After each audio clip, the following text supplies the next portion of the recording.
Process of interaction. किसका interaction होगा ये तो सबको पता होना चाहिए।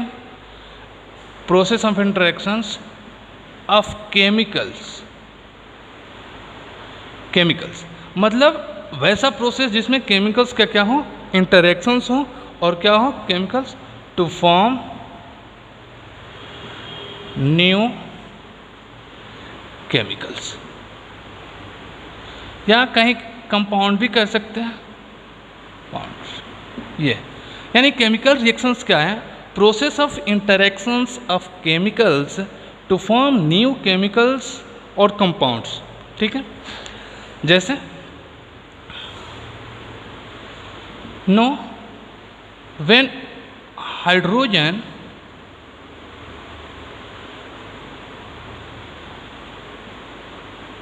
react with oxygen to form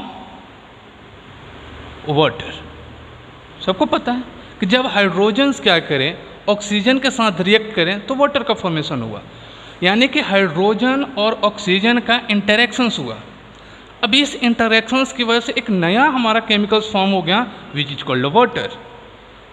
क्या होता है, यानी कि व्हेन हाइड्रोजन और ये ऑक्सीजन जब एक साथ इंटरेक्ट होंगे, मतलब एक तरीके से कंबाइंड होंगे, देन फॉर्म क्या होगा हमारा, वाटर। ये होता है हमारा केमिकल रिएक्शन। ठीक है, फिर नेक्स्ट देखेंगे, अगर केमिकल रिएक्शंस ये हैं तो फिर केमिकल इक्वेशंस क्या होता है, जाहिर सी बात है। तो सेकेंड टर्म में हम लोग इसके बारे में बात करें, chemical equations.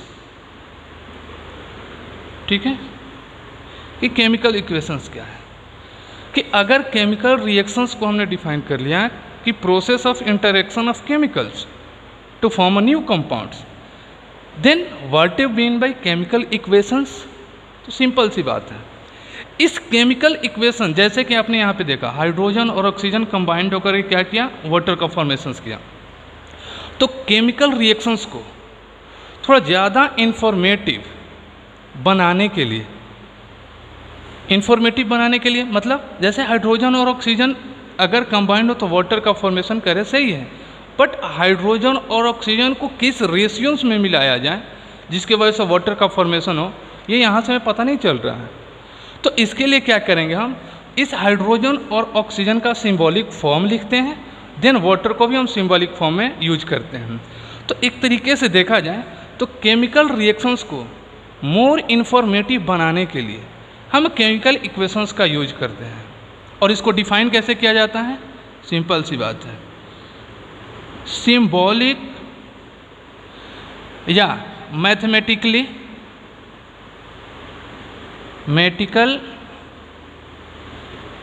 Representation of chemical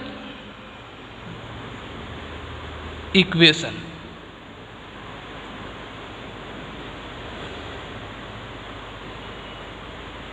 is called chemical equations।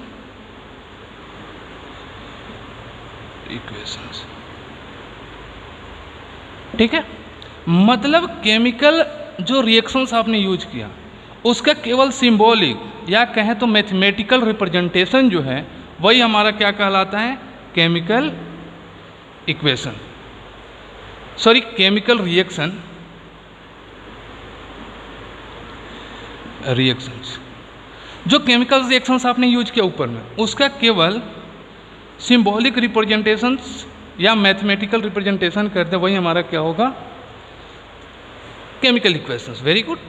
अब एग्जाम्पल देख लीजिए कैसे हो सकता है कि अगर आपने हाइड्रोजन यूज किया है, ठीक है, तो हाइड्रोजन टू ऑक्सीजन, ये वाटर का फॉर्मेशन होगा H2O। अब देखिए, अब इसे हम कहेंगे क्या, केमिकल इक्वेशंस है। अब इससे ये हमें फ़ायदा क्या हुआ कि जहाँ रिएक्शंस में केवल हमें ये पता चला कि हाइड्रोजन और ऑक्सीजन रिएक्ट करके वाटर का फॉर्मेशन तो किया, बट हाइड्रोजन और ऑक्सीजन किस रेशियो में होकर के वाटर का फॉर्मेशन करते हैं ये हमें किससे पता चलेगा? केमिकल इक्वेशन से। ठीक है, अब देखिए जो एटम्स या केमिकल्स कंबाइंड होते हैं उनको हम कहते हैं रिएक्टेंट। ठीक है, और जो ये फॉर्म होता है कहलाता है प्रोडक्ट। क्लियर? यानी कि जो केमिकल कंबाइंड होता है कोई केमिकल्स बनाने के लिए, तो उस जिसका इंटरेक्शंस होता है उस पार्ट को हम लोग क्या कहते हैं? रिएक्टेंट। और जो फॉर्म हुआ उसको हम क्या कहते हैं? प्रोडक्ट। ठीक है, तो अगर आपको क्लास 9th में याद हो तो एक बात हमने पढ़ा था कि रिएक्टेंट और प्रोडक्ट यानी कि जो इक्वेशंस होते हैं वो क्या होने चाहिए कि जो नंबर ऑफ एटम हमने यूज किया है वो reactant side as well as product side, both side में क्या होने चाहिए? सेम होने चाहिए। बट अगर हम यहाँ पे ऑब्जर्वेशन करना चाहें तो क्या देखें कि रिएक्टेंट साइड में हाइड्रोजन जो है वो 2 है, कोई प्रॉब्लम नहीं। प्रोडक्ट साइड में भी हाइड्रोजन 2 है, नो प्रॉब्लम। बट जैसे ही हम ऑक्सीजन को यहाँ लेकर के आए तो ऑक्सीजन रिएक्टेंट साइड में 2 है, बट ऑक्सीजन तो सिंगल है, तो ये law of conservation of mass को तो वेरीफाई नहीं करता है। तो फिर उसके लिए हमें क्या करना पड़ता है? एक नेक्स्ट टॉपिक के बारे में हम लोग पढ़ेंगे जिसको कहेंगे बैलेंस्ड केमिकल इक्वेशंस, जिसमें क्या करेंगे कि नंबर ऑफ जो एटम्स हैं and reactant side as well as product side दोनों को हमें क्या करना होता है? इक्वल्स करने पड़ते हैं। तो आइए उसको हम किस तरीके से इक्वल करके बैलेंस कर सकते हैं उसके बारे में।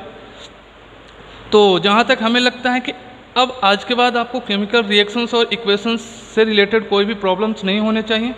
दोनों में क्या डिफरेंस हो सकता है? बस देखिए, एटम्स या केमिकल का इंटरेक्शंस जो होता है वो केमिकल रिएक्शंस कहलाता है।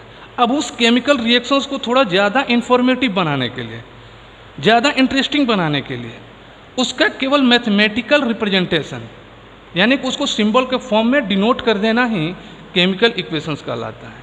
ठीक है, अब केमिकल रिएक्शंस में हमने इक्वेशंस में क्या देखा? जिसका इंटरेक्शंस हुआ वो पार्ट कहलाएगा रिएक्टेंट, और जो फॉर्म होकर के आएगा that is called a product. Simple सी बात है। लेकिन यहाँ पे एक ये हो रहा है कि लॉ ऑफ कंजर्वेशन को फॉलो नहीं कर रहा है। तो आइए हम लोग नेक्स्ट पॉइंट में ये डिस्कस करें कि law of conservation of mass अभी हमने यूज किया हाइड्रोजन, ठीक है, और ऑक्सीजन के इंटरेक्शन से फॉर्म क्या हुआ? H2। यहाँ नंबर ऑफ हाइड्रोजन एटम्स 2 है, नो प्रॉब्लम। बट ऑक्सीजन जो यहाँ है वो ऑक्सीजन एटम यहाँ 2, यहाँ सिंगल फॉर्म में। तो इस ऑक्सीजन को भी हमें क्या करना होगा? बैलेंस करना होगा। और यहाँ 2 है तो हम यहाँ से 2 मल्टीप्लाई कर दें। अब काउंट कीजिए, ऑक्सीजन तो 2 हो गया, बट यहाँ पर मल्टीप्लाई होने से फिर से हमारा हाइड्रोजन चेंज हो गया। 2 2 जा 4, जो ऑलरेडी पहले क्या था? 2 था, तो फिर यहाँ पर हमें 2 से मल्टीप्लाई करना होता है। तो इस टाइप के रिएक्शंस को हम लोग क्या कहते हैं कि बैलेंस्ड केमिकल इक्वेशंस। ये ठीक है। अब प्रॉब्लम्स ये आता है कि सर फिर इक्वेशंस को बैलेंस कैसे किया जाए?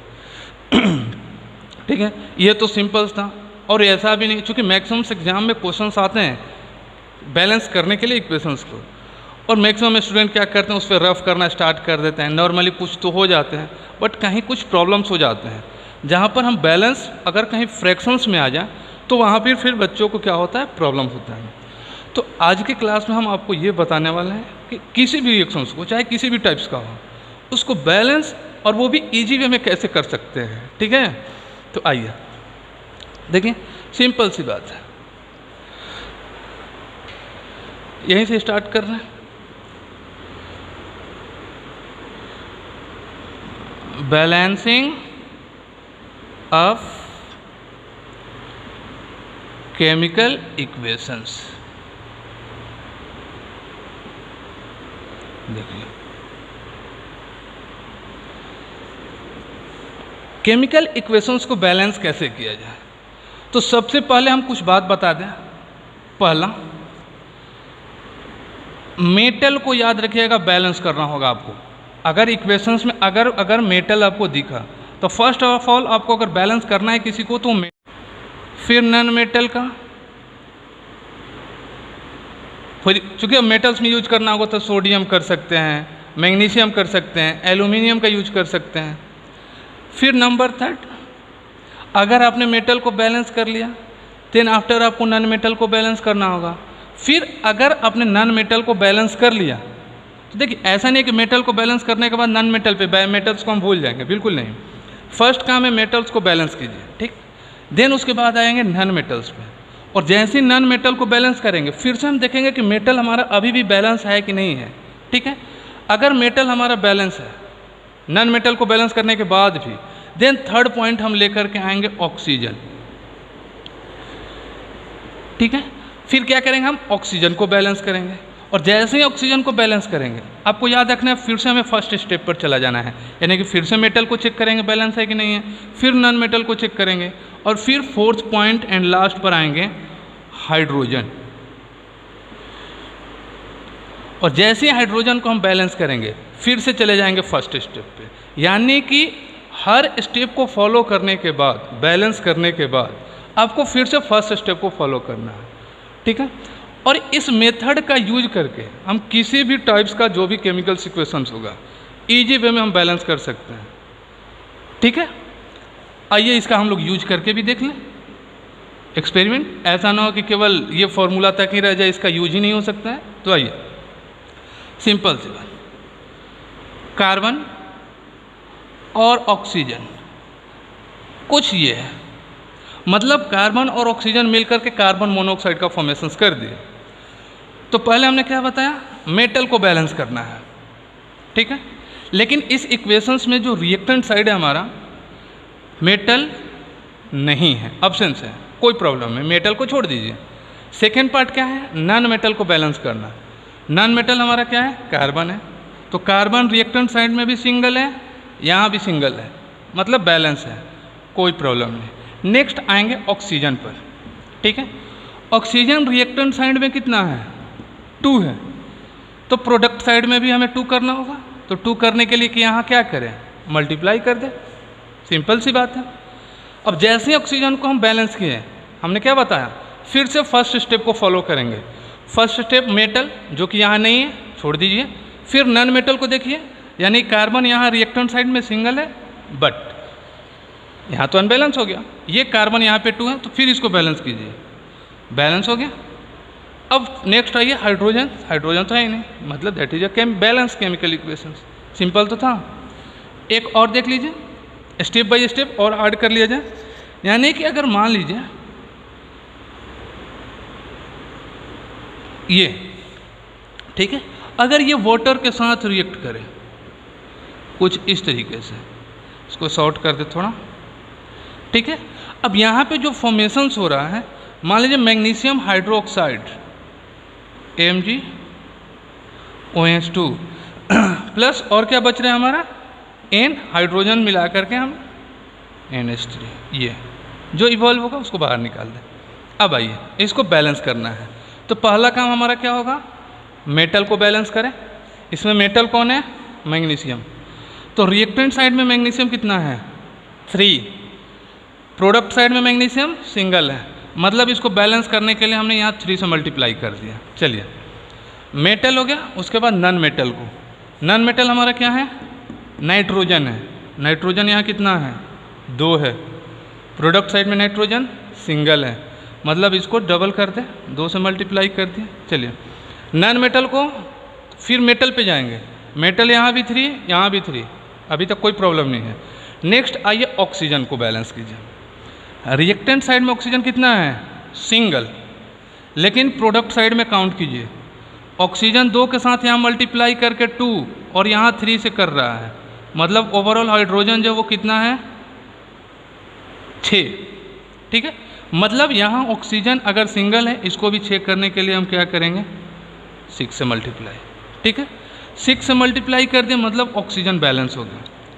ऑक्सीजन के जस्ट बाद हम आएंगे हाइड्रोजन को बैलेंस करना। हाइड्रोजन यहाँ कितना है, 12 हाइड्रोजन, इधर काउंट कीजिए, 2 3 3 2 कितना हो गया, 6 हो गया, मतलब यहाँ 6 हाइड्रोजन प्लस हाइड्रोजन 3 2 जा मतलब 6H, दोनों मिल करके हो गया हमारा 12 हाइड्रोजन। मतलब ये जो रिएक्शंस था हमारा क्या हो गया, बैलेंस हो गया। तो इस मेथड का यूज करके हम किसी भी हार्ड से भी हार्ड केमिकल इक्वेशंस को हम लोग बैलेंस कर सकते हैं। अब किसी के मन के अंदर ऐसे भी बात है कि सर ये तो फिर लॉन्ग प्रोसेस है, टाइम टेकिंग है। बिल्कुल टाइम टेकिंग है, लेकिन आप जो वो नॉर्मल मेथड यूज हम लोग करते हैं कि 2 से यहाँ मल्टीप्लाई कर दें, नहीं हो रहा है फिर इसको इरेज करें, फिर यहाँ मल्टीप्लाई करें, वो आपका मेथड कहीं कहीं क्या हो जाता है, अप्लाई नहीं हो पाता है। अगर कहीं इक्वेशंस हार्ड आ जाए तो इन अगर मेथड का यूज अगर नहीं करें तो आपसे बैलेंस नहीं होगा। ठीक है, तो इतना। नेक्स्ट वीडियो में जब हम आएंगे तो फिर से और कुछ इनके आगे प्रोसेस को लेकर के कैसे केमिकल्स इक्वेशंस को और हम लोग बैलेंस कर सकते हैं, कुछ और एग्जाम्पल के साथ हम लोग नेक्स्ट वीडियो में आएंगे। आज के लिए बस इतना ही। Thank you. अगर ये प्रोसेस आपको सही लगा तो वीडियो को लाइक करें, शेयर करें, कि ताकि आपके दोस्तों के पास भी पहुंच सके, जो कि अपकमिंग जो हमारा ऑब्जेक्टिव्स एग्जाम्स आने वाले हैं जिसमें टाइम की लिमिटेशंस जो है वो कम है, तो उस पीरियड्स के अंदर में हम केमिकल इक्वेशंस को हार्ड से भी हार्ड केमिकल इक्वेशंस को बैलेंस कर सकें।